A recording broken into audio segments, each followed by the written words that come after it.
వారంలో మేము హైదరాబాద్లో ఒక సిస్టర్ని కలిసినప్పుడు ఆ సిస్టర్ చెప్తా ఉన్నారు, వారు యుఎస్ నుండి భారతదేశానికి వచ్చారు.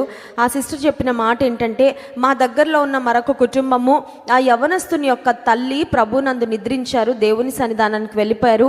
ఆ వార్త తనకి చెప్పడానికి తన భార్యకి ధైర్యం చాలట్లేదు, తన కలీగ్స్కి ఎవరికి ధైర్యం చాలనప్పుడు, నా భర్తకు కూడా ధైర్యం సరిపోనప్పుడు నేనే ఆ తమ్ముడికి ఫోన్ చేసి తన మనసును ముందుగా సిద్ధపరిచి, తన తల్లి భారతదేశంలో ఉన్న తన తల్లి ప్రభు రాజ్యానికి వెళ్ళిపోయారు అనే వార్తను మరి ఎవరో ఒకళ్ళని చెప్పాలి కదండి.